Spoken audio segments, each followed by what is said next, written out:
Hello students, very warm welcome to all of you on this very bright and result ensuring platform of Science World and Sri Science Academy. Students, हम लोग आज की class में linkage and crossing over की बात करेंगे, mainly linkage की। तो लिंकेज की जानकारी आप लोगों को है, ये लिंकेज क्या होता है, लेकिन थोड़ा सा मैं हिंट कर दूं, याद रखिएगा। अभी हम लोग हिस्टोरिकल बैकग्राउंड देखेंगे, वो एक्सपेरिमेंट देखेंगे जिससे लिंकेज की डिस्कवरी हुई थी, और आगे चल के सारी बात एक एक करके करेंगे। लेकिन प्रेजेंट टाइम याद रखिएगा, जो Mendel's laws of independent assortment मिलता है, उसके लिए जरूरी क्या है कि डिफरेंट कैरेक्टर के जीन्स अलग अलग क्रोमोसोम पे होने चाहिए, है ना। जैसे मान लीजिए मैं कह दूं, फॉर एग्जांपल मान लीजिए कहा जाए आपसे कि यहाँ पे मान लीजिए कह दिया जाए कि यहाँ पे दो जीन्स हैं।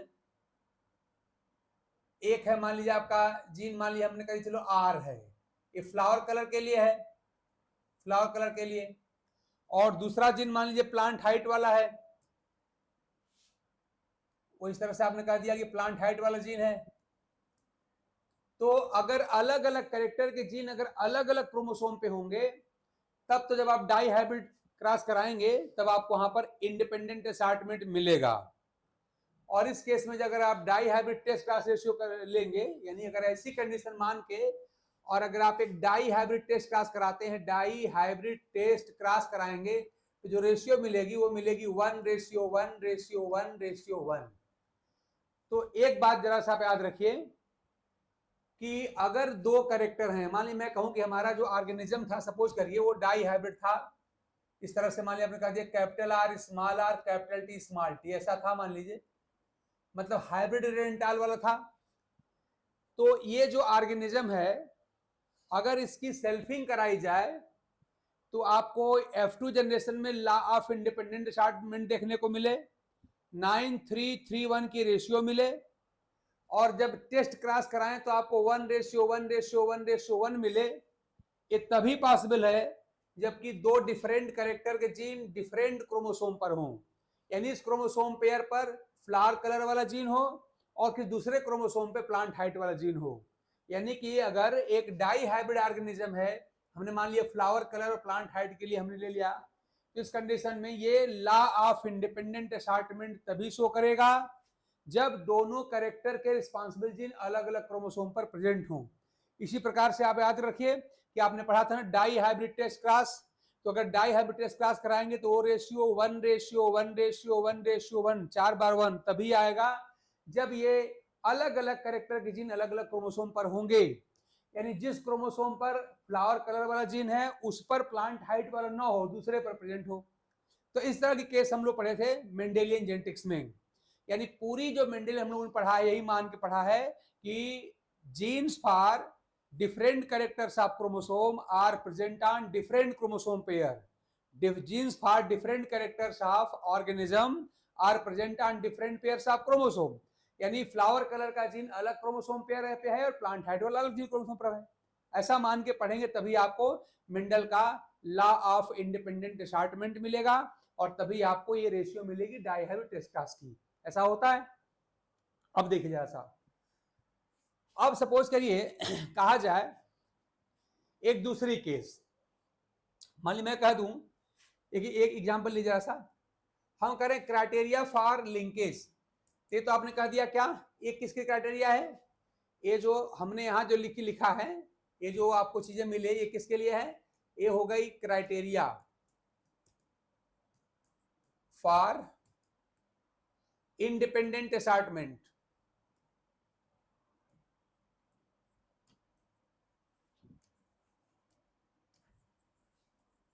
इसके लिए होना चाहिए कि genes for different chromosome pair must be present on genes for different two different characters must be present on two different chromosome pair. इसी क्राइटेरिया हो गई, ठीक। अब मान लीजिए मैं कह रहा हूं क्राइटेरिया फॉर लिंकेज, तो पहले समझते हैं लिंकेज क्या चीज है। देखिए मान ली कहा जाए कि मैं आपसे कह दूं कि genes for two different character take flower colour and plant height.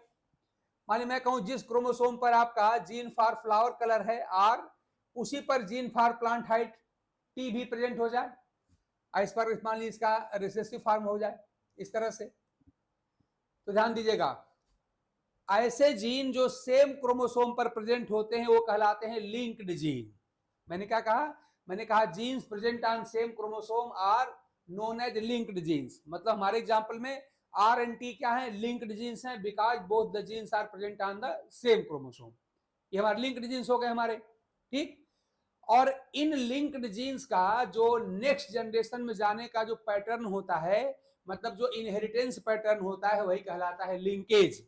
तो पहले तो लिंकेज समझते हैं क्या चीज, तो एक ही क्रोमोसोम पर प्रेजेंट जीन्स कहलाते हैं लिंक्ड जीन्स, और इन लिंक्ड जीन्स का नेक्स्ट जनरेशन में जाने का जो पैटर्न होता है या जो इनहेरिटेंस पैटर्न वो कहलाता है लिंकेज। तो आप जरा इसको लिख लेते हैं हम लोग, क्या होगा कि genes present on same chromosome, genes present on same chromosome,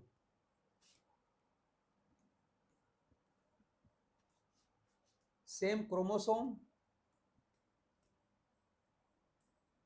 are called, ये कहलाते हैं linked, are called linked, linked genes, है ना। और द क्राइटेरिया या कह the pattern, the pattern of inheritance, अगली जनरेशन में जाने का जो इनका पैटर्न है, inheritance of such genes is called linkage, is called linkage.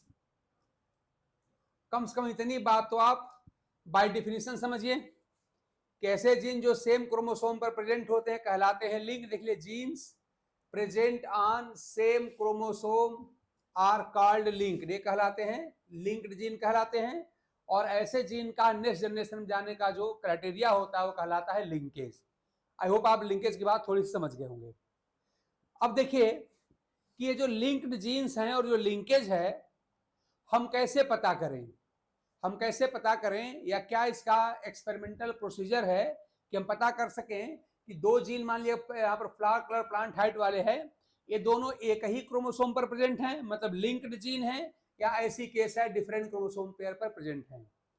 तो देखिए, अगर डिफरेंट क्रोमोसोम पेयर पर प्रेजेंट होंगे तो क्या मिलेगा आपको, डाई हाइब्रिड अगर टेस्ट क्रॉस कराएंगे तो वहां पर आपको रेशियो मिलेगी 1:1:1:1:1। मतलब क्या हुआ कि अगर ऐसी केस होगी कि टू डिफरेंट कैरेक्टर के लिए रिस्पॉन्सिबल जीन अगर डिफरेंट क्रोमोसोम पेयर पर होंगे, तो अगर आप डाई हाइब्रिड टेस्ट क्रॉस कराएंगे, जो मान लीजिए हम लोग पढ़ चुके हैं, याद करिए हम लोग टेस्ट क्रॉस पढ़े हैं, क्या पढ़े हैं कि अगर एक डाई हाइब्रिड को, दो कैरेक्टर के लिए हाइब्रिड ऑर्गेनिज्म को क्या किससे क्रॉस कर दिया जाए, डबल रिसेसिव से क्रॉस कर दिया जाए, मतलब दो कैरेक्टर के लिए प्योर रिसेसिव से क्रॉस कर दिया जाए, तो उसे कहते हैं डाई हाइब्रिड टेस्ट क्रॉस। तो अगर वो टेस्ट क्रॉस अगर आप कराएंगे तो आपको 4 डिफरेंट टाइप के ऑर्गेनिज्म मिलेंगे, 4 तरह के ऑर्गेनिज्म मिलेंगे, लेकिन सबका नंबर, सबका प्रोपोर्शन, सबका रेशियो बिल्कुल बराबर बराबर मिलेगा। तो अगर dihybrid test cross ratio अगर 1:1:1:1 आती है, मतलब 4 डिफरेंट टाइप के कैरेक्टर मिलते हैं और बराबर बराबर नंबर मिलते हैं, तो इस बात का प्रूव है कि यहाँ पे दो अलग अलग कैरेक्टर के जीन अलग अलग क्रोमोसोम पेयर पर प्रेजेंट हैं, है ना, कोई यहाँ पर लिंकेज नहीं है। लेकिन ध्यान दीजिएगा, अगर कभी एक डाई हाइब्रिड टेस्ट क्रॉस कराया जाए और वो टेस्ट क्रॉस कराने पर आपको इससे हट के कोई रेशियो मिल जाए, या 4 डिफरेंट टाइप के ऑर्गेनिज्म मिल जाए लेकिन सब बराबर बराबर नंबर में ना मिले, तो याद रखिए एकदम बहुत हॉट लाइन है ये। वो क्या है कि deviation from the dihybrid test cross ratio 1:1:1:1, मतलब डाई हाइब्रिड टेस्ट क्रॉस कराने पर अगर आपको इससे हट के कोई और रेशियो मिल जाती है, तो वही इस बात का प्रूफ है कि इस तरह की कंडीशन है, मतलब कि 2 डिफरेंट कैरेक्टर के जो जीन है वो क्या है, सेम क्रोमोसोम पर प्रेजेंट हैं। और आप जानते हैं जब वो सेम क्रोमोसोम पर प्रेजेंट हो जाएंगे तो ऐसे जीन को हम बोलते हैं लिंक्ड जीन्स कहते हैं। और इन्हीं लिंक्ड जीन्स का अगली जनरेशन में जाने का जो क्राइटेरिया होता है या पैटर्न होता है वही कहलाता है लिंकेज। आई होप आप इस बात को समझ गए होंगे। ये क्वेश्चन फ्रीक्वेंटली आस्क्ड क्वेश्चन है, which of the following statement is the criteria for the presence of linkage, और नीचे स्टेटमेंट लिखा रहेगा। तो क्या लिखा रहेगा उसमें, याद रखिएगा, उसमें लिखा रहेगा कि deviation from the normal dihybrid test cross ratio 1:1:1:1:1, यही लाइन जिसमें लिखा रहे वही आपका करेक्ट ऑप्शन है। यानी 1:1:1:1 जो 4 बार लिखा है, ये रेशियो से हट के अगर कोई दूसरी रेशियो आती है तो आप समझ जाएंगे वहां पर क्या है, लिंकेज है। ये बात मैं लिख दे रहा हूं, ध्यान दीजिएगा, यही क्राइटेरिया होती है लिंकेज की। तो क्या है, डिविएशन, इससे हट के कुछ और मिले, deviation from the dihybrid test cross ratio, क्या 1:1:1:1:1, इससे हट के कोई अगर रेशियो मिल जाए तो वही होती है इस बात का प्रूफ कि वहां पर लिंकेज है। इस मेन क्राइटेरिया, यही मेन क्राइटेरिया है, मेन क्राइटेरिया फॉर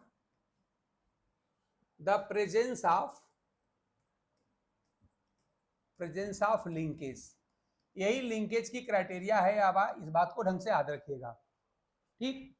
अब देखिए थोड़ा सा इसके हिस्ट्री पे जाते हैं। तो इसका हिस्टोरिकल बैकग्राउंड असल में यह है कि सबसे पहले बेटसन ने एक क्रॉस कराया था। थोड़ा अगर हम इसके अगर लिंकेज के हिस्टोरिकल बैकग्राउंड पे जाऊं, हिस्टोरिकल बैकग्राउंड ऑफ लिंकेज थोड़ा जानना चाहिए। हिस्टोरिकल बैकग्राउंड क्या है,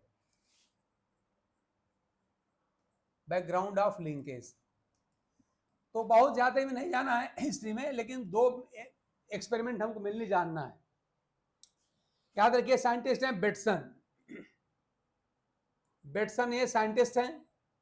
ईयर था 1905, कहीं कहीं 1906 भी लिखा है, तो कोई फर्क पड़ने वाले से नहीं है, ये ईयर था। इन्होंने क्या क्रॉस कराया, इन्होंने एक डाई हाइब्रिड टेस्ट क्रॉस कराया, डाई हाइब्रिड टेस्ट क्रॉस कराया इन्होंने, made a dihybrid test cross कराया, ठीक है। इनका याद रखिए जब भी बेटसन का नाम आता है तो बेटसन का नाम आते ही आपको क्या लिखना है, आपको प्लांट, देखिए तीन साइंटिस्ट के नाम आप ऐसे याद रखिए। मेंडल का नाम आते ही कौन सा प्लांट होता है, पी, जो हम लोग गार्डन पी कहते हैं, खाली पी से कम है, garden pea, botanical name pisum sativum. ऐसे आप जानते हैं अगर बेटसन का नाम आता है, जो लिंकेज को की डिस्कवरी में सबसे पहला एक्सपेरिमेंट परफॉर्म करने वाले हैं, तो इनके प्लांट का नाम है लेथायरस ओडोरेटस या स्वीट पी, हम लिख रहे हैं, ये है। और तीसरा जो एक्सपेरिमेंटल मटेरियल याद रखेगा वो आप जानते हैं कि जो फादर ऑफ मॉडर्न जेनेटिक्स हैं वो कौन है, मॉर्गन है, टीएच मॉर्गन। तो उनका एक्सपेरिमेंटल मटेरियल कौन सा है, तो आप जानते हैं एनिमल होती है, और होती है ड्रोसोफिला मेलानोगेस्टर। ये तीन साइंटिस्ट के साथ 3 यहाँ पे उनके एक्सपेरिमेंटल मटेरियल हैं जिनका नाम आपको पता होना चाहिए। इनका प्लांट कौन सा था, ध्यान दीजिएगा, इनका जो प्लांट था जहां पे इन्होंने क्रॉस कराया था, तो प्लांट है कौन सा, स्वीट पी, ये प्लांट है स्वीट पी, और इसका बॉटनिकल नेम है लेथायरस ओडोरेटस, लेथायरस ओडोरेटस, याद रखिएगा। करेक्टर क्या क्या लिए गए थे, तो यहां जो करेक्टर लिए गए थे, तो करेक्टर यहां पे 2 लिए गए थे। एक करेक्टर था फ्लावर कलर, और दूसरा था पॉलन शेप, ये 2 करेक्टर लिए गए थे। और दोनों में डोमिनेंट रिसेसिव कौन था, देख लीजिए जरा सा। तो फ्लावर कलर में जो डोमिनेंट था ये था ब्लू, ध्यान दीजिए यहां पर ब्लू था, वो कैसा था, डोमिनेंट था, ये डोमिनेंट करेक्टर है। और याद रखिए यहां पर जो दूसरा जो करेक्टर जो रिसेसिव करेक्टर है वो है रेड, यहां जो रेड था वो रिसेसिव करेक्टर है, ध्यान दीजिएगा। याद रखिए हम लोग पी प्लांट में जनरली क्या कहते हैं कि रेड डोमिनेंट होता है, लेकिन ये सारे पॉइंट आपको ध्यान देखिए अभी ये लर्न करने हैं।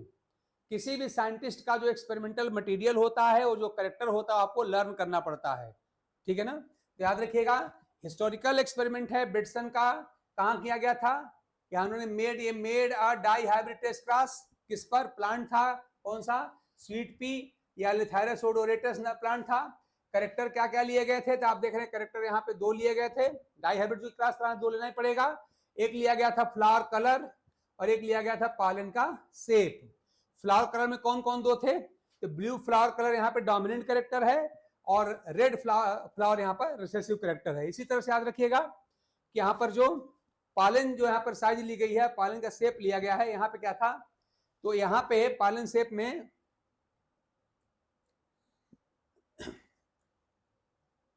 लॉन्ग जो पॉलन था, यहां पर एक डोमिनेंट करेक्टर, ध्यान दीजिएगा ये डोमिनेंट करेक्टर है, डोमिनेंट है, और राउंड जो पॉलन यहां पर था वो रिंकिल्ड करेक्टर है। ये पॉइंट सब आपको रट लेना चाहिए। ये जो है सॉरी रिसेसिव करेक्टर है। तो लॉन्ग पॉलन डोमिनेंट करेक्टर है और राउंड पॉलन यहां पर रिसेसिव करेक्टर है। तो इतनी बात आप पहले लर्न कर लेंगे, याद रखिएगा ये लर्न करना आपके लिए जरूरी है क्योंकि हिस्टोरिकल बैकग्राउंड है, ये क्वेश्चन हमसे पूछा गया है। इस बात को आप ढंग से ऐसा याद रखेंगे। इतनी जानकारी लेने के बाद जरा देखिए वो क्रॉस देखिए जो क्रॉस बेटसन ने कराया था। अच्छा, इसके लिए 2 टर्म आप पहले से सुन लीजिए, कपलिंग एंड रिपल्सन, ये 2 टर्म जानना जरूरी है। मान लीजिए मैं यहां पहले क्रॉस लिखता हूं, क्रॉस जरा देखिए,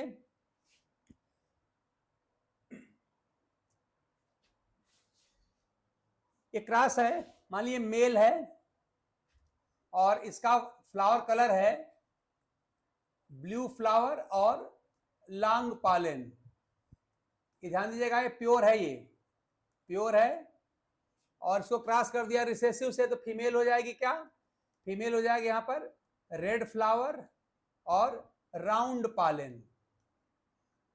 असल में मुझे 2 क्रॉस साइड बाय साइड दिखानी है तभी हम लोग कंपैरिजन कर पाएंगे। तो देखिए हमने यहाँ पे एक क्रॉस लिखा और एक क्रॉस अभी हम इस तरफ लिख देंगे। तो अभी आप इस क्रॉस को देखिए जरा सा, हमने क्या लिया है ब्लू फ्लावर लॉन्ग पॉलन को क्रॉस कर दिया फीमेल रेड फ्लावर और राउंड पॉलन, इसको इन्होंने क्रॉस किया। अब देखिए जरा सा, ऐसे करेक्टर जो सेम पेरेंट में हैं, आप देख रहे हैं कि मेल में क्या है ब्लू फ्लावर और लॉन्ग पॉलन, तो ब्लू और लॉन्ग दोनों देख रहे हैं किसमें मेल में है। तो ऐसे करेक्टर जो सेम पेरेंट में होते हो कहलाते हैं करेक्टर्स इन कपलिंग फेज। याद रखिए क्या कहलाएंगे, करेक्टर्स इन कपलिंग फेज कहलाते हैं। यानी ब्लू और लॉन्ग क्या है, ये कहलाते हैं कपलिंग फेज में। क्यों, देखिए ब्लू भी मेल में है और लॉन्ग भी मेल में है। अभी मैं इसको लिखूंगा अभी। अब जरा आप यहाँ पाइए रेड एंड राउंड क्या दिखाई पड़ रहा है, रेड भी फीमेल में है और राउंड भी फीमेल में है। तो आप यहाँ देख रहे हैं दोनों कैरेक्टर किसमें है, दोनों ही फीमेल में है, ये भी कहलाएंगे कपलिंग फेज में। यानी कि जो ऐसे 2 कैरेक्टर जो सेम पेरेंट में हो कहलाते हैं कैरेक्टर्स इन कपलिंग फेज। यानी ब्लू और लॉन्ग क्या है कपलिंग फेज में है, ऐसे रेड एंड राउंड किसमें है कपलिंग फेज में है। लेकिन मान लीजिए अगर मैं ले लूं कि यहां से मैं कहूं कि ब्लू और राउंड, तो अगर ब्लू और राउंड अगर मैं लेता हूं तो ब्लू किसमें है मेल में है और राउंड किसमें है फीमेल में है। ध्यान दीजिएगा अगर मैं ब्लू एंड राउंड लेता तो आप देख रहे हैं ब्लू किसमें है ये मेल में है और राउंड किसमें है आप देख रहे हैं तो ये फीमेल में है। तो अगर एक कैरेक्टर मेल का लिया जाए और एक कैरेक्टर फीमेल का लिया जाए और इनके बीच अगर रिलेशन स्टैब्लिश किया जाए इसे कहते हैं रिपल्सन फेज, है ना। तो ऐसे 2 कैरेक्टर जैसे ब्लू और राउंड हमने कह दिया, अगर कोई एक मेल में है और एक फीमेल में है तो कहलाते हैं कैरेक्टर्स इन रिपल्सन फेज, ये कहलाते हैं। तो कपलिंग रिपल्सन आप समझ गए, अभी आगे मैं लिखूंगा अभी। देखिए तो जब इस क्रॉस को बेटसन ने कराया तो क्या मिला, इनको मिला पहले एज एक्सपेक्टेड। देखिए यहाँ पर F1 जनरेशन मिलेगी तो F1 में क्या मिलेगा, खाली डोमिनेंट कैरेक्टर आएंगे तो इनको क्या मिलेगा ब्लू एंड लॉन्ग मिलेगा, इनको मिलेगा hybrid blue and long, blue and long मिल गया, ये जनरेशन F1 हो गई। अब क्या करना है, अब इसको टेस्ट क्रॉस कर देना है, टेस्ट क्रॉस। तो टेस्ट क्रॉस कैसे होता है आप जानते ही हैं।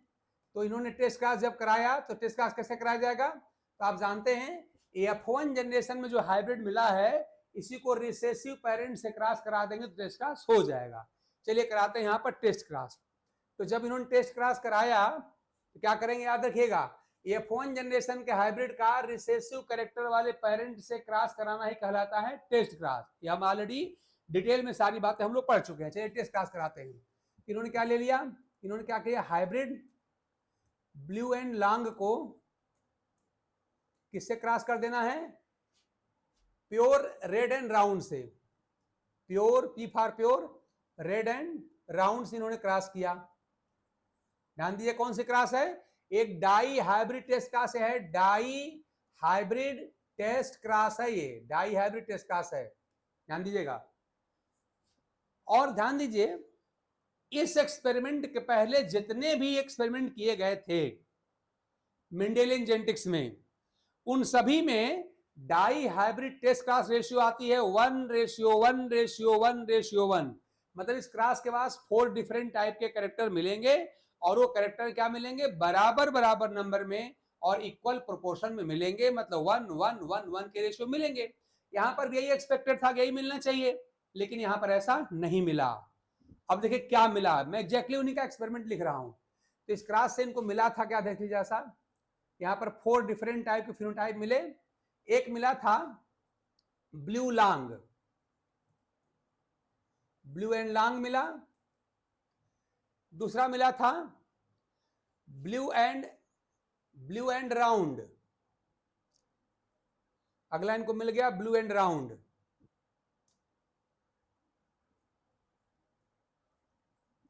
ब्लू एंड राउंड मिल गया। तीसरा इनको मिल गया था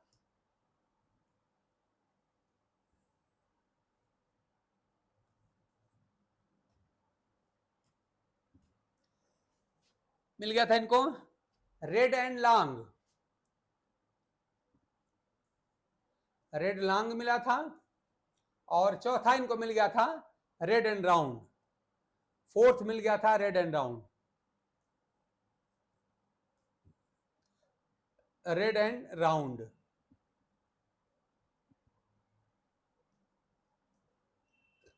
तो 4 तरह का मिलना था, ये एक्सपेक्टेड था। लेकिन इनको जो रेशियो मिली थी वो बड़ी इंटरेस्टिंग मिली थी। यहां मिला था क्या, ये मिला था ये 7:1:1:7, ये मिल गया था। ध्यान दीजिए जरा सा, एक्सपेक्टेड क्या था, ये चूंकि डाई हाइब्रिड टेस्ट क्लास है और डाई हाइब्रिड होती कितनी है, होती है 1:1:1:1:1। तो एक्सपेक्ट किए थे कि मिलना चाहिए था 1:1:1:1, लेकिन वो नहीं मिला। अब क्या पा गए, देखिए 7:1:1:1:7। ये इनका एक एक्सपेरिमेंट है।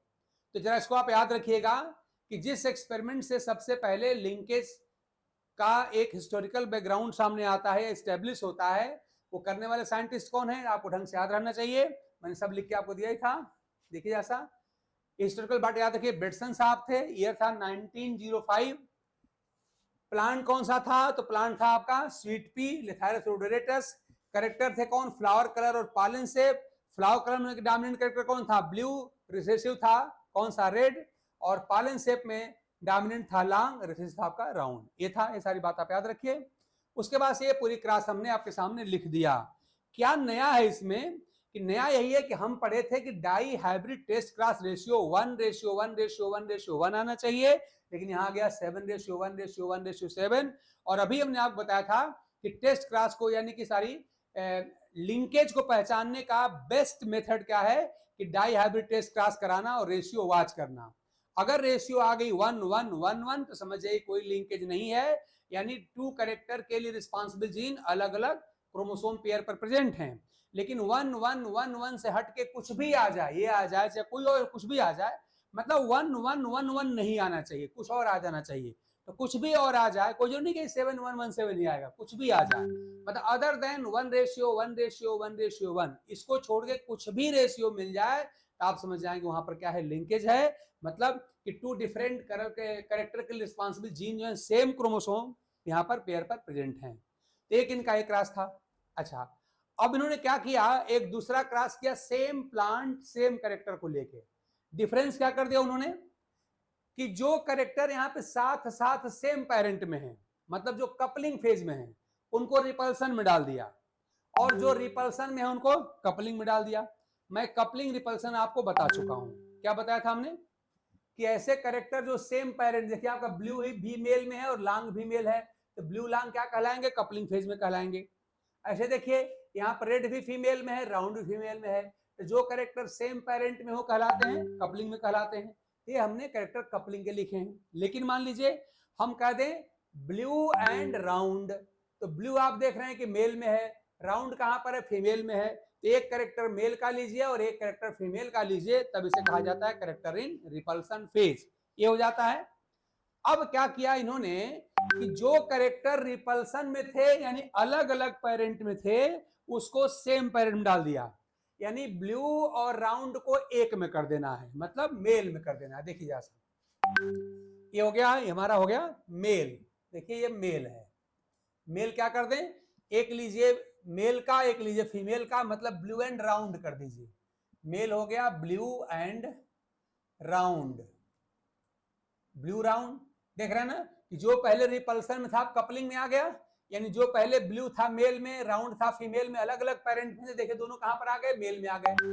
इसको क्रॉस कर दिया किससे इन्होंने, ध्यान दीजिए प्योर रहेगा, क्रॉस क्लॉथ हमेशा प्योर करिएगा।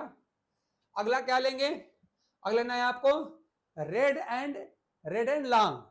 रेड था किसमें, रेड देख रहे हैं फीमेल में है, लॉन्ग किसमें है, मेल में है। तो जो पहले रिपल्सन था कपलिंग में ले आइए, यहां पर कर दिए रेड एंड लॉन्ग। फीमेल मालूम हमने कर दिया रेड एंड लॉन्ग, ये इन्होंने किया। ये पेरेंटल जनरेशन है P1। इसके बाद आप जानते हैं क्या मिलेगा, F1 मिलेगा। तो जो इनको F1 मिला था वो जानते हैं लॉ ऑफ डोमिनेंस काम करेगा, और आप जानते हैं कि इसमें से ब्लू और लॉन्ग में, सॉरी ब्लू और रेड में आप जानते हैं ब्लू डोमिनेंट होता है, यहां पर आपका ब्लू आ जाएगा। और राउंड और लॉन्ग में से लॉन्ग डोमिनेंट है, तो यहां पर आपका लॉन्ग आ जाएगा। यानी ब्लू एंड लॉन्ग आप जानते हैं यहां पर मिल जाएगा F1 जनरेशन में। और आप जानते हैं F1 हमेशा हाइब्रिड, H फॉर हाइब्रिड होता है। फिर उन्होंने क्या किया, फिर वही टेस्ट क्लास रिपीट किया, यानी यहां फिर दोबारा करना है, दोबारा करना है इनको डाई हाइब्रिड टेस्ट क्लास। यानी उन्होंने क्या किया, डाई हाइब्रिड टेस्ट क्लास कराया। क्या होगा आप जानते हैं कैसे क्या करना है, F1 जनरेशन के हाइब्रिड को डबल रिसेसिव पेरेंट से क्रॉस कर दीजिए, तो आपका हो जाएगा टेस्ट क्लास। मतलब यही सिंपल सी क्रॉस है, यही दोबारा रिपीट यहां हो जाएगी। तो क्या हो जाएगा हमारा, यहां पर ले लीजिए आप, तो हमारे पास क्या हो गया, ये हमारा हो गया यहां पर hybrid blue and long. Hybrid long को किससे क्रॉस करेंगे, किससे, डबल रिसेसिव से। तो ब्लू का रिसेसिव कौन सा होता है, रेड, प्योर रेड। और लॉन्ग का कौन होता है, राउंड होता है, रेड एंड राउंड से। ये क्रॉस कर दिया गया।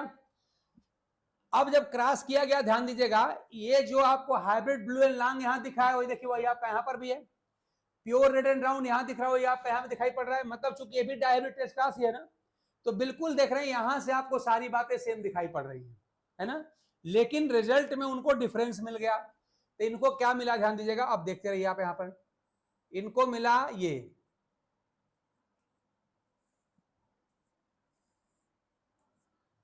इनको मिला एक में सारे फिनोटाइप यही मिले जो यहां पर मिले थे। तो यहां पर ब्लू लॉन्ग मिलेगा, ब्लू लॉन्ग मिला इनको। फिर यहां पे ब्लू राउंड मिला,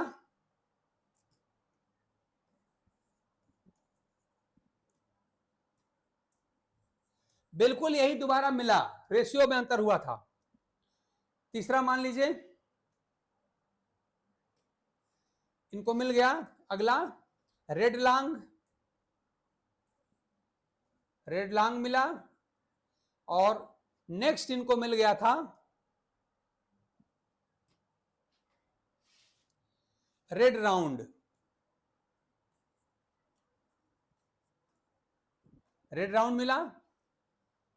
लेकिन डिफरेंस क्या मिला कि जो जिसका प्रोपोर्शन पहले केस में 7 था, वो यहां पर मिल गया 1:7:7:7:1। ये मेनली यहां पर देख रहे हैं कि ये बिल्कुल जो है एकदम, ये आप देख रहे हैं कि बहुत ही नई बात दिखाई पड़ रही है। वो नई बात क्या दिख रही है, आप देख ही पा रहे हैं कि जो आप देख रहे हैं कि जो कैरेक्टर यहां पर 7 मिला ब्लू एंड लॉन्ग, वो यहां कितना मिल गया, 1 मिला। और जो यहां पे ब्लू एंड राउंड यहां पे 1 है, वो यहां क्या हो गया, 7 हो गया। मतलब ध्यान दीजिएगा, ये जो अगर आप dihybrid test class compare करिए, तो जो यहाँ पे लिखा है, मान ली इसको मैं नंबर यहाँ पे 1 लिख दे रहा हूं, dihybrid test class number 1, ऐसे मैं कर दूं dihybrid test class number 2। तो आप अगर आप यहां से देखें तो क्या दिखाई पड़ेगा कि जो डाई हाइब्रिड टेस्ट क्लास 1 है, हाइब्रिड ब्लू लॉन्ग और प्योर रेड राउंड, वही आपका dihybrid test class number 2 भी है। देखिए blue long and red round same है, बिल्कुल क्रॉस आपका सेम है, फिनोटाइप भी आपको सेम दिखाई पड़ रहे हैं, देखिए एग्जैक्टली वही है, सेम है। लेकिन रेशियो देखेंगे तब क्या मिलेगा, साफ साफ दिखाई पड़ रहा है कि जो कॉम्बिनेशन ऑफ कैरेक्टर यहाँ पे 7 दिखाई पड़ रहा है, वो देखिए यहाँ पे 1 हो गया, और जो यहाँ पे देखिए 1 है वो यहाँ पे 7 हो गया, जो यहाँ पे 1 है वो 7 हो गया, और जो रेड एंड राउंड यहाँ पर 7 था, यहाँ क्या हो गया, देखिए 1 हो गया। यानी जो कैरेक्टर ग्रेटर प्रोपोर्शन मिला था, 7 मिला था ब्लू एंड लॉन्ग, वो देखिए क्या हो गया, यहाँ पे 1 हो गया। जो यहाँ पे रेड एंड राउंड 7 था, वो क्या हो गया, 1 हो गया। तो जो यहाँ पे ग्रेटर प्रोपोर्शन में थे वो लोअर प्रोपोर्शन में हो गए, लेसर में हो गए, और जो लेसर वाले थे वो ग्रेटर में हो गए। ये क्रॉस बेटसन ने कराया, और इस क्रॉस ने सबको सारा का सारा सिस्टम एकदम डिस्टर्ब कर दिया, क्योंकि इस तरह का एक्सपेक्टेशन कहीं पर था नहीं। अरे भाई हम तो किस बात को जान रहे थे कि dihybrid test class ratio क्या आएगा, 1:1:1 आएगा, ये उम्मीद किए बैठे थे। इसी पर पूरी मेंडेलियन जेनेटिक्स आपकी बेस्ड है। यहाँ क्या दिखाई पड़ा, 7:1:1:7 दिखाई पड़ गया। एकदम नई रेशियो है, नई चीज है, और इसको लेके लोग परेशान हुए आखिर में ये कैसा हो रहा है। तो इसी के लिए बेटसन और पनेट ने, ध्यान दीजिएगा, कपलिंग एंड रिपल्सन हाइपोथेसिस दिया था। क्या नाम था, कपलिंग एंड रिपल्सन हाइपोथेसिस। मैं लिख रहा हूं, ध्यान दीजिए, स्पेस हमारे पास नहीं, फिर मैं लिख रहा हूं यहाँ पे, आप याद रखिएगा, कपलिंग एंड रिपल्सन हाइपोथेसिस इन्होंने दिया था। अब देखिए उसमें कहा क्या गया था, कहा यह गया था, ध्यान दीजिएगा, कि जो कैरेक्टर पेरेंटल जनरेशन में कपलिंग फेज में होते हैं, मतलब सेम पेरेंट में प्रेजेंट होते हैं, ब्लू और लॉन्ग क्या देखिए आपका सेम पेरेंट में है, तो जो सेम पेरेंट में प्रेजेंट, ध्यान दीजिएगा, अभी क्रोमोसोम और लिंकेज की बात हम लोग यहां पे नहीं करेंगे। क्यों नहीं करेंगे, अभी इसकी डिस्कवरी हुई नहीं थी, अभी तो खाली बस एक हमारे पास एक मार्फोलॉजिकल कैरेक्टर का सेट है, इसको लेकर के मार्फोलॉजिकल कैरेक्टर को लेकर के ही डाई हाइब्रिड टेस्ट क्लास कराया गया, उसके रिजल्ट आपके सामने हैं। अभी क्रोमोसोम और जीन्स की बात हम कुछ नहीं करने जा रहे हैं, हम कपलिंग और रिपल्सन की बात करेंगे कैरेक्टर को और सेम पेरेंट को लेकर के। ध्यान दीजिएगा, यहाँ क्या देख रहे हैं, उन्होंने क्या कहा कि जो कैरेक्टर्स पेरेंटल जनरेशन में सेम पेरेंट में थे, यानी जो कपलिंग फेज में थे, आप साहब देख पा रहे हैं कि ब्लू एंड लॉन्ग दोनों ही मेल में है, कपलिंग फेज में है। इन्होंने कहा कि जो कैरेक्टर सेम पेरेंट में होते हैं पेरेंटल जनरेशन में, मतलब जो कपलिंग फेज में होते हैं, वो आगे के जनरेशन में भी क्या करते हैं, साथ साथ ही रहने का प्रयास करते हैं। यानी characters present in coupling phase in parental generation tend to inherit together in next coming generation also.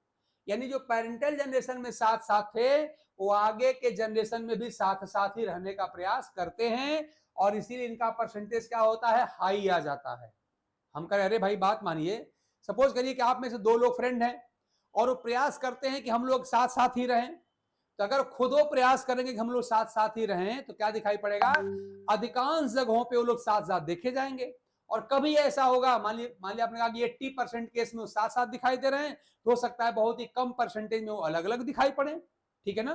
तो क्या यहाँ पर बताया आपने कि जो कपलिंग फेज में होते हैं, बेटसन पनेट ने कहा, ये जो कपलिंग एंड रिपल्सन हाइपोथेसिस में कहा गया था कि जो कैरेक्टर पेरेंटल जनरेशन में कपलिंग फेज में होते हैं, वो आगे के जनरेशन में भी साथ साथ रहने की कोशिश करते हैं। They tend to inherit together in the offsprings also, therefore their proportion becomes high. आप देख रहे हैं ना कि आउट ऑफ, सब जोड़िए 16 हो जाएगा, 7 + 1 + 1 + 7 हो जाएगा 16।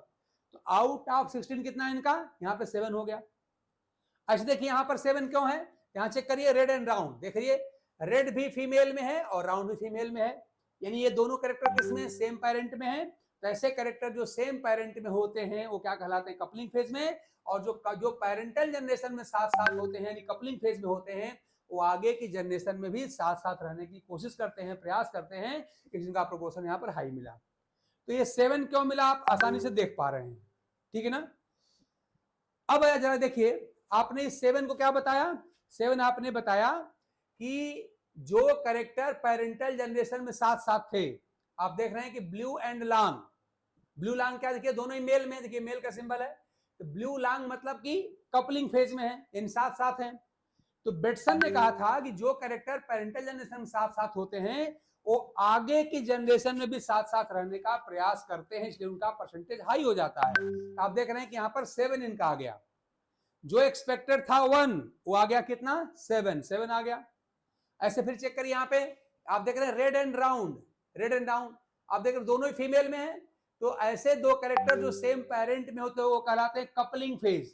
तो रेड राउंड क्या है, कपलिंग फेज में, मतलब पेरेंट में साथ साथ हैं। तो बेटसन ने क्या कहा कि जो पेरेंटल जनरेशन में साथ साथ होंगे यानी कपलिंग फेज में होंगे वो आगे की जनरेशन में भी साथ साथ रहने का प्रयास करेंगे। देखिए यहाँ पर इसका शेयर कितना हो गया, ज्यादा में 7 मिल गया। तो रेड एंड राउंड देखिए कपलिंग फेज में थे वो 7 हो गए, ब्लू लांग कपलिंग में थे देखिए 7 हो गए। लेकिन अब देखिए जरा सा ये ब्लू राउंड आपका 1 कैसे हो गया, इसलिए हो गया, अब देखिए ब्लू कहां पर है, मेल में है ब्लू, और राउंड कहां पर, देखिए राउंड देखिए फीमेल में है। तो ब्लू है मेल पेरेंट में और राउंड है फीमेल पेरेंट में। यानी ऐसे कैरेक्टर जो अलग अलग पेरेंट में होते हैं पेरेंटल जनरेशन में। ये कौन जनरेशन आपकी, पेरेंटल यानी P1 जनरेशन है। तो देख रहे हैं कि ब्लू एंड राउंड ऐसे कैरेक्टर हैं जो कहां पर हैं, ब्लू है मेल में और राउंड है फीमेल पेरेंट में। तो उन्होंने कहा कि ऐसे कैरेक्टर जो पेरेंटल जनरेशन क्या होते हैं, अलग अलग पेरेंट में होते हैं, वो आगे की जनरेशन में भी अलग अलग ही रहने का प्रयास करते हैं, ठीक है ना, और इसलिए उनका प्रोपोर्शन क्या हो जाता है, कम हो जाता है। तो ब्लू लांग 7 और ब्लू राउंड 1 कैसे हो गया, तो इन्होंने क्या बताया कि देखिए ब्लू लांग दोनों सेम पेरेंट में हैं, दोनों ही मेल में हैं, यानी कपलिंग फेज में हैं। तो जो कपलिंग में होंगे उनका प्रोपोर्शन हाई हो जाएगा। और देखिए ब्लू राउंड कम कैसे हो गए, तो देखिए ब्लू आपका किसमें है, मेल में है, और राउंड किसमें देखिए आप फीमेल में है। तो अगर पेरेंटल जनरेशन में अलग अलग अगर रहेंगे, अलग अलग पेरेंट में होंगे तो आगे भी अलग अलग ही रहना चाहते हैं, इसलिए उनके साथ साथ आने का चांस काफी कम हो जाता है। देखिए यहाँ पे 1 हो गया। ऐसे देख लीजिए आपका रेड एंड लांग 1 कैसे हो गया, फिर चेक करिए रेड कहां पर है, देखिए रेड कहां पर आपका फीमेल में है, और लांग कहां पर, देखिए लांग आपका मेल में है। यानी रेड और लांग भी किस में है, रिपल्सन फेज में है, यानी अलग अलग पेरेंट में है। तो जो कैरेक्टर अलग अलग पेरेंट में होते हैं वो अगली जनरेशन में भी अलग अलग ही रहना चाहते हैं, इसलिए उनके साथ साथ आने का चांस काफी कम हो जाता है। देखिए आप 1 हो गए, ठीक है ना। अब इस क्रॉस को देखिए और जरा ये सोचिए, पूरी क्रॉस आप ढंग से ऑब्जर्व करिए। ये डाई हाइब्रिड टेस्ट क्रॉस जो ये है एग्जैक्टली वही आपकी ये भी है, ठीक है, सेम लिखा हुआ है, सेम क्रॉस उन्होंने कराया ही था। करेक्टर में देखिए आपके बिल्कुल सेम मिलेंगे, जो यहाँ है वही 4 सेट करेक्टर यहाँ पर भी है। लेकिन डिफरेंस और ज्यादा डिस्टर्बिंग जो बात है वो ये है कि जो ब्लू लांग, देखिए क्रॉस तो बिल्कुल सेम है, लेकिन जो करेक्टर यहाँ ब्लू लांग 7 मिला वो देखिए यहाँ क्या हो गया, यहाँ 1 हो गया। यानी जिसका प्रोपोर्शन यहाँ पे हाई था वो यहाँ देखिए लो हो गया, और जिसका प्रोपोर्शन ब्लू राउंड यहाँ पे 1 था वो क्या हो गया, यहाँ पर 7 हो गया। तो जो 7 था वो यहाँ पे 1 हो गया, जो 1 था वहां पे 7 हो गया। ऐसा क्यों हुआ, तो अगर आप इस क्रॉस को ढंग से अगर आप ऑब्जर्व करें तो साफ साफ दिख जाएगा। ये ब्लू लांग जब जिस क्रॉस में 7 था, आप जरा देखिए ब्लू लांग यहाँ किस किस कॉम्बिनेशन में है, तो ब्लू भी मेल में है, लांग भी मेल में है, यानी कपलिंग फेज में है। तो बेटसन की जो कपलिंग एंड रिपल्सन हाइपोथेसिस क्या कहती है कि ऐसे कैरेक्टर के कॉम्बिनेशन जो सेम पेरेंट में होते हैं, कपलिंग में होते हैं, वो साथ साथ रहने की कोशिश करते हैं, and they tend to remain together in next coming generations also, इसलिए उनका प्रोपोर्शन यहाँ पे हाई हो जाता है। लेकिन वही सेम कैरेक्टर अगर रिपल्सन में चले जाएंगे, अलग अलग पेरेंट में चले जाएंगे, तो अगर पेरेंट में अलग अलग हो जाएंगे तो उनके साथ साथ आने का चांस नेक्स्ट जनरेशन में कम हो जाएगा, इनका प्रोपोर्शन वहां पे साथ साथ रहने का कम हो जाएगा। देखिए यहाँ पे जो ब्लू लांग जब मिला तो कहां पे, कपलिंग में है। इसी ब्लू लांग को जरा इस क्रॉस में चेक करिए, तो ब्लू किसमें देखिए साफ साफ, ब्लू किसमें आपका मेल में दिखाई दे रहा है, और लांग किसमें देखिए यहाँ पर आपको फीमेल में दिखाई दे रहा है, देख रहे हैं ना। तो ब्लू यहाँ पर है मेल में है और लांग किसमें, फीमेल में है। यानी ये जो ब्लू लांग है इस क्रॉस के लिए अलग अलग पेरेंट में है, मतलब ब्लू यहाँ पर मेल पेरेंट में है, लांग यहाँ देखिए फीमेल पेरेंट में है, यानी रिपल्सन फेज में है। तो जो पेरेंटल जनरेशन में अलग अलग रहने की रहते हुए लिए जाते हैं, वो नेक्स्ट कमिंग जनरेशन में भी अलग अलग ही रहना चाहते हैं। तो जो अलग अलग रहना चाहेगा, हम करें 2 आप फ्रेंड्स हैं, आप चाहते हैं हम मिले ही ना, तो मैक्सिमम टाइम आप क्या अलग अलग दिखाई पड़ेंगे। लेकिन हो सकता है बाय चांस कभी इकट्ठे भी हो जाएं। तो जब आप अलग अलग रहने की टेंडेंसी आपकी होगी, आपका इफर्ट अलग अलग रहने का होगा, तो कमिंग टुगेदर के चांसेस क्या हो जाएंगे, काफी कम हो जाएंगे। ठीक ना। तो वही देख रहे हैं कि ये अलग अलग रहने की कोशिश कर रहे हैं। ब्लू आपका मेल साइड से है, लांग आपका फीमेल साइड से है, यानी कि अलग अलग पेरेंट में प्रेजेंट है, यानी रिपल्सन फेज में प्रेजेंट है। तो जो अलग अलग पेरेंट में होते हैं उनके अलग अलग रहने की चांसेस अधिक होते हैं, और जब अलग रहने का चांस हाई होगा तो साथ साथ आने का चांस वहां पे घट जाएगा। इसीलिए आप देख रहे हैं कि इनका प्रोपोर्शन घट के 1 हो गया। तो कोई आपसे पूछे कि यही ब्लू लांग यहाँ पे 7 था और यही ब्लू लांग यहाँ पे 1 कैसे हो गया, तो आप बताएंगे कि ब्लू लांग यहाँ पे क्या है, सेम पेरेंट में है, कपलिंग फेज में है, और जो कपलिंग फेज में है उनके साथ साथ रहने के चांसेस हाई होते हैं, इसलिए उनका प्रोपोर्शन हाई होता है। अब पूछिए यही ब्लू लांग यहाँ पे कम कैसे हो गया, तो आप कहेंगे इस क्लास को चेक कर लीजिए, इसमें ब्लू आपका मेल में है, लांग आपका फीमेल में है, यानी अलग अलग यहाँ पे पेरेंट में दिखाई पड़ रहे हैं, और जो अलग अलग पेरेंट में होते हैं उनके साथ साथ आने का चांस कम हो जाता है, इसलिए शेयर क्या हो गया, कम हो गया। फिर जरा देखिए यहाँ पे 7 कैसे हो गया, ब्लू राउंड यहाँ चेक करिए, ब्लू राउंड यहाँ पे 1 है, यही यहाँ पे 7 कैसे हो गया, तो आप देख रहे हैं कि ब्लू राउंड यहाँ किस फेज में है, तो ब्लू देखिए आपका मेल में है और राउंड किस में आप देख रहे हैं, फीमेल में है, यानी ये रिपल्सन फेज में है, अलग अलग पेरेंट में है। तो जो अलग अलग पेरेंट में होंगे उनके साथ साथ आने का चांस कम होगा, और इसीलिए देख रहे हैं कि यहाँ पर इनका प्रोपोर्शन 1 हो गया।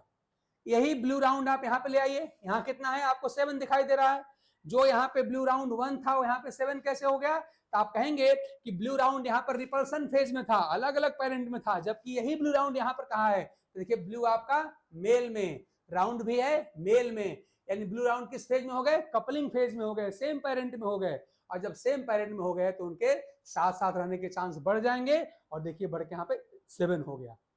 तो बस एक लाइन का आंसर आपको दिखाई पड़ रहा है कि जो कैरेक्टर यहाँ पर 7 था वो यहाँ पे 1 कैसे हो गया, तो आप बताएंगे यहाँ पर जो 7 था तब एक कपलिंग फेज में था, ये दोनों कैरेक्टर सेम पेरेंट में थे, और जब 1 में आया तो आप चेक करिए दोनों पेरेंट में अलग अलग हो जाएंगे।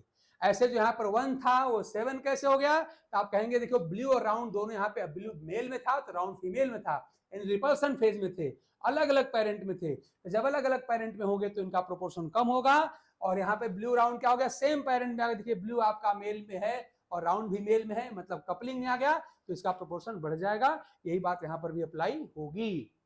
तो इस तरह से मेन बात हो गई कपलिंग एंड रिपल्शन। क्या कि those character present together in the same parent means coupling phase tend to remain together in coming generations also, यानी ऐसे कैरेक्टर जो सेम पेरेंट में होते हैं, कपलिंग फेज में होते हैं, वो आगे के जनरेशन में साथ साथ रहने का प्रयास करते हैं, एफर्ट करते हैं। इट मेक्स देयर परसेंटेज या proportion high. While the character present in repulsion phase, blue round blue male में, राउंड फीमेल में, अलग अलग पेरेंट में, रिपल्सन फेज में, तो अगर कैरेक्टर प्रेजेंट इन, अगर पेरेंटल जनरेशन अगर डिफरेंट पेरेंट में है पेरेंटल जनरेशन में, तो कमिंग जनरेशन में भी वो अलग अलग ही रहना चाहते हैं, यानी पेरेंट्स में अगर अलग अलग हैं तो आगे की जनरेशन में भी अलग अलग ही रहना चाहते हैं, इसलिए उनके साथ आने का चांस काफी कम हो जाता है, और यही उनके परसेंटेज को, प्रोपोर्शन को कम कर देता है। यही वो हिस्टोरिकल आप देख रहे हैं डायहाइब्रिड टेस्ट क्रॉस है जिसको बेटसन ने किया था, और इसी क्रॉस का वो रिजल्ट था जो नॉर्मल 1-1-1-1 से बहुत ज्यादा डिविएट कर रहा है, और इसी ने असल में लिंकेज की यहाँ पर डिस्कवरी कर दी थी। हालांकि उसके एक्सप्लेनेशन के लिए इन्होंने जो हाइपोथेसिस का था, इनके हाइपोथेसिस का नाम था कपलिंग एंड रिपल्सन हाइपोथेसिस, है ना। याद रखिएगा, पूरा हिस्टोरिकल बैकग्राउंड हमने बता दिया कि किस साइंटिस्ट ने किया, किस प्लांट पे किया, कौन कौन से कैरेक्टर होते हैं, और उसको लेकर के पूरी बात हमने आपको बता दिया। पूरी क्लास आपके सामने है, दोनों क्लास को एक साथ देखिएगा और खुद अपने से क्वेश्चन पूछिए कि जो ए टेस्ट क्लास ये लिखा है एग्जैक्टली वही ये लिखा है, जो कैरेक्टर यहाँ है वही कैरेक्टर यहाँ है, लेकिन जो कैरेक्टर यहाँ 7 था ब्लू लांग वो यहाँ पे 1 कैसे हो गया, और जो ब्लू एंड राउंड यहाँ पे 1 था वो ये 7 कैसे हो गया, इसका क्या एक्सप्लेनेशन है। तो आप भी यही पाएंगे कि जब कपलिंग फेज में होंगे यानी सेम पेरेंट में होंगे, साथ साथ होंगे, तो उनका शेयर यहाँ पे हमेशा हाई मिलेगा, क्योंकि जो कपलिंग फेज में होते हैं वो आगे के जनरेशन में भी साथ साथ रहने का प्रयास करते हैं, इफर्ट करते हैं, टेंड करते हैं, और जो पेरेंटल जनरेशन में अलग अलग होते हैं, मतलब जो रिपल्सन फेज में होते हैं, वो आगे के जनरेशन में भी अलग अलग रहने का एफर्ट करते हैं, इसलिए उनका परसेंटेज यहाँ पे लो हो जाता है। तो इस दोनों क्रॉस को बहुत ढंग से आप यहाँ पर समझ के और इन चीज़ों को आप देखेंगे तो आपको लगेगा कि हाँ यहाँ पे हमने कैसे ये इतने बड़े वेरिएशन वाली जो रेशियोज हैं कैसे वो मिले होंगे, क्यों मिले होंगे, और क्या उनका पॉसिबल एक्सप्लेनेशन है। तो इसको अगर मैं लिख दूं क्या, कैरेक्टर्स इन कपलिंग फेज, ये सब पॉइंट आप याद रखेंगे। कैरेक्टर्स इन कपलिंग फेज, पहला कर दीजिए यहां पे कपलिंग फेज। इसे क्या बोलेंगे आप लोग, characters present in same parent, characters present in same parent, characters present in same parent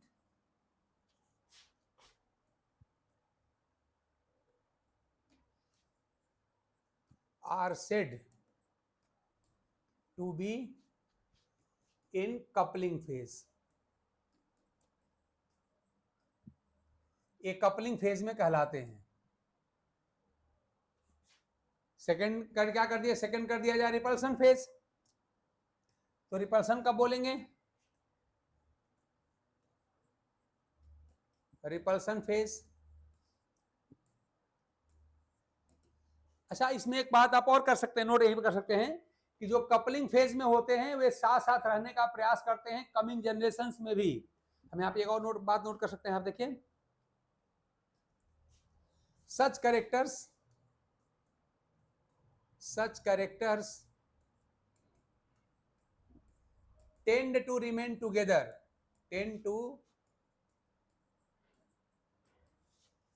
together, साथ साथ रहने का प्रयास करते हैं, together in next generations also, next generations या कमिंग जनरेशन आप कह सकते हैं, जनरेशंस आल्सो। यही व्यवहार जो उनका है, it makes there proportion high, उनका जो अनुपात है वो ज्यादा बना देता है, प्रोपोर्शन हाई। कितना मिला था, 7117 जोड़िए कुल 16 होगा, 16 में 14 थे, कितना कह देंगे आप, ये कितना था हाई, 14/16। देख लीजिए 7117 जोड़िए कितना आएगा, 16 जाएगा। और 16 में कपलिंग वाले कौन थे, दो जगह जो 7 लिखा था, 7 प्लस 14 हो जाएगा, ये 14/16 हो जाएगा इनका प्रोपोर्शन, ठीक है ना। जबकि यहाँ जो रिपल्सन फेज में है, अगर इनके बारे में कहा जाए क्या कहेंगे आप लोग, कि ऐसे कैरेक्टर, अभी हम अभी सारी बात हम एक्सप्लेन कर चुके हैं आपको, ऐसे कैरेक्टर जो क्या करें, अलग अलग पेरेंट में हो, एक उसमें से मेल में हो तो अगला फीमेल में हो, ऐसे कैरेक्टर कहलाते हैं रिपल्सन फेज में। आप क्या कहेंगे, कैरेक्टर्स कमिंग फ्रॉम या प्रेजेंट इन कह सकते हैं, कमिंग फ्रॉम डिफरेंट पेरेंट,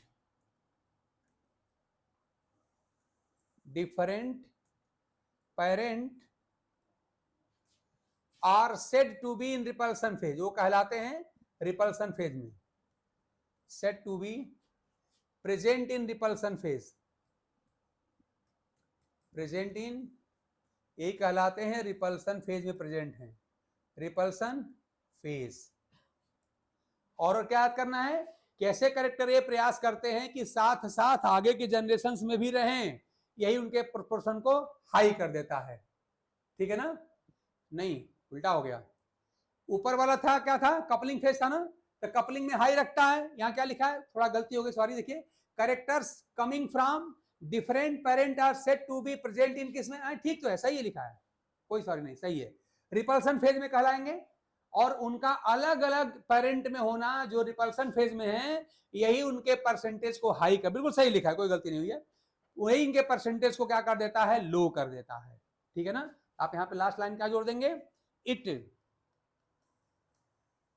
या कह सकते हैं आप कि such character tend to remain different, ये लाइन इंपॉर्टेंट है, सच कैरेक्टर्स प्रयास करते हैं, tend to remain separate,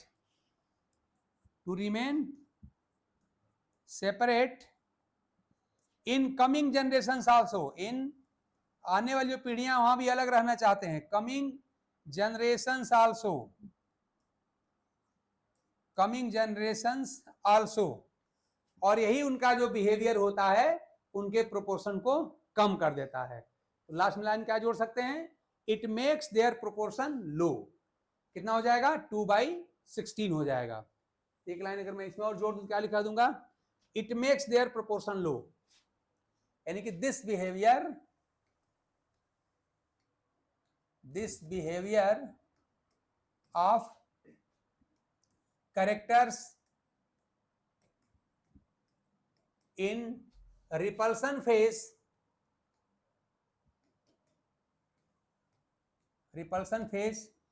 makes their proportion low, यही इनका अनुपात कम कर देता है, makes their proportion low, इनके प्रोपोर्शन को लो कर देता है। कितना आया था लो, 2/16 भाई, 7 1 1 7, तो 7 वाले दोनों क्या है, कपलिंग फेज वाले हैं, और 1 वाले क्या है, रिपल्सन वाले, तो 1 कितना 2 हो जाएगा आपका, ये हो जाता है। तो इस तरह से बेटसन और बेटसन, बल्कि दो लोग हैं, बेटसन एंड पनेट, दो साइंटिस्ट हैं, इनफैक्ट बेटसन का नाम ज्यादा पॉपुलर है। तो उनकी जो थ्योरी थी कपलिंग एंड रिपल्सन हाइपोथेसिस, वो किस एक्सपेरिमेंट पर बेस्ड थी, कौन सा क्रॉस कराया गया था, सारी बातें मैंने आपके साथ डिस्कस कर लिया। आई होप मेरी बात आप लोग समझ गए होंगे, और इसको समझने के बाद अब इस पर कोई भी क्वेश्चन आपका चाहे थ्योरेटिकल हो और चाहे उसमें कुछ और भी कॉम्प्लेक्सिटी डाली जाए, कोई आपसे गलत नहीं होगा, ठीक ना।